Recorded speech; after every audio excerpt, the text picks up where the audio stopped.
Salut mes très sœurs, dans cette vidéo, je tiens à partager avec vous les recommandations diététiques concernant la consommation de la viande rouge. Mais également, vous donner des informations claires en vous permettant de savoir quel type de viande que vous devez consommer de façon quotidienne dans vos rations alimentaires.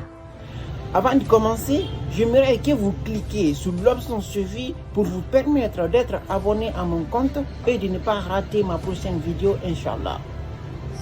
Merci. Maintenant, touchons l'objectif. Mes très sœurs, saviez-vous que manger de façon désordonnée, de façon déséquilibrée, c'est comme mettre de l'essence sale dans une voiture?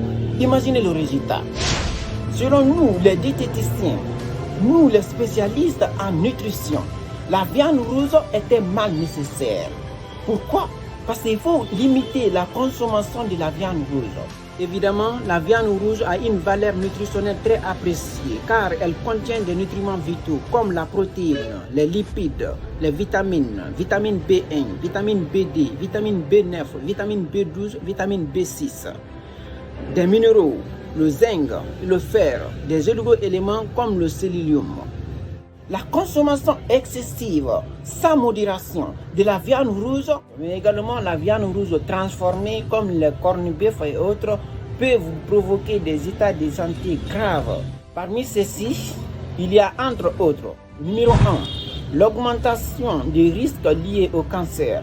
Exemple du cancer, nous avons cancer colorectal. La viande rouge contient une quantité excessive du fer huminique qui est très dangereux d'ailleurs pour l'ADN, ça endommage l'ADN et ça favorise également le cancer. La viande rouge transformée contient une quantité excessive de nitrates et de nitrites qui est d'ailleurs un composé très cancérogène. Alors, sa consommation excessive favorisera le cancer au sein de l'organisme. Le numéro 2, le risque lié au développement des maladies cardiovasculaires et le diabète de type D. Parce que quand nous prenons la viande rouge est très riche en graisses saturées.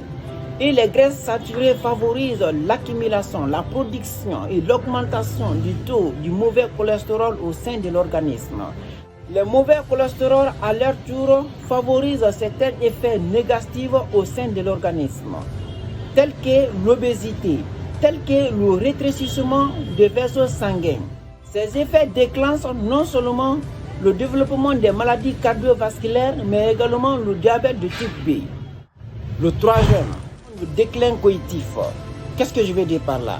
La consommation excessive des viandes rouges et des viandes rouges transformées, les viandes transformées d'ailleurs qui se trouvent dans les boîtes de conserve un peu partout au marché, dans les soupettes également, qu'on achète pour consommer de façon immodérée, il faut le dire comme ça.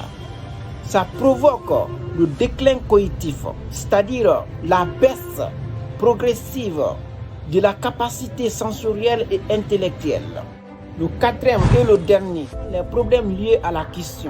Les parasites peuvent laisser leurs œufs, c'est-à-dire au sein des viandes. Si la viande n'est pas cuite normalement et que tu arrives à manger ça, tu vas manger des œufs, des parasites tels que ténia, les trucs comme ça. Une viande non cuite favorisera l'accumulation des parasites au sein de l'organisme, au sein de l'intestin, tels que le téniasis et autres genres. Une viande cuite à haute température, telle que barbecue, grillade et friture, génère des composés nocifs qui sont d'ailleurs très cancérogènes aussi. Donc, évitez les viandes cuites à haute température, telles que barbecue, grillade et friture. Donc, si vous voulez cuire la viande, il faut cuire à température modérée, que ça soit bien cuit, que ça ne soit pas en fait un friture, que ça ne soit pas un barbecue ou un grillade. Il faut cuire normalement, être sûr avant d'être consommé. Au-delà de ça, j'aimerais vous indiquer également comment consommer la viande de façon modérée. Nous, nutritionnistes, nous avons recommandé de manger la viande une fois par semaine. Et avant de manger, il faut peser d'abord la viande à l'état cru. 100 à 150 grammes une fois par semaine. C'est très intéressant d'appliquer cela dans votre vie et dans vos rations alimentaires pour éviter ces différents effets qui peuvent être source de problèmes pathologiques à votre santé.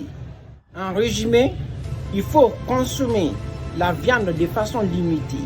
Il faut éviter la consommation excessive de la viande rouge et des viandes industriellement transformées. De plus, il est normal de vous faire savoir quel type de viande que vous devez consommer, que nous devons consommer d'ailleurs chaque jour dans nos rations alimentaires. Nous avons entre autres la viande blanche, c'est-à-dire la viande issue des volailles, telles que coq, le canard, la pintade, le dindon. Nous avons aussi le poisson et les produits de pêche. Mangez les poissons ou les produits de pêche chaque jour dans vos rations alimentaires. C'est très normal et c'est très important. Car les poissons sont des sources positives de graisses, c'est-à-dire les acides gras oméga 3. Surtout certains types de poissons sont très ciblés, sont très favorisés, tels que le saumon, le maquereau, le thon et le hareng. Nous avons aussi l'œuf. Quand nous prenons l'œuf, c'est un aliment complet parce que l'œuf renferme en lui presque tous les nutriments nécessaires pour le bon fonctionnement de notre organisme. Alors, je vous recommande aussi de manger 1 à 2 œufs chaque jour dans vos rations alimentaires. Parmi les types de préparation de l'œuf, nous avons l'omelette et l'œuf cuit à partir de l'eau simple. Alors, je vous encourage de consommer l'œuf cuit à partir de l'eau simple et de limiter la consommation des fritures de l'œuf telles que omelette.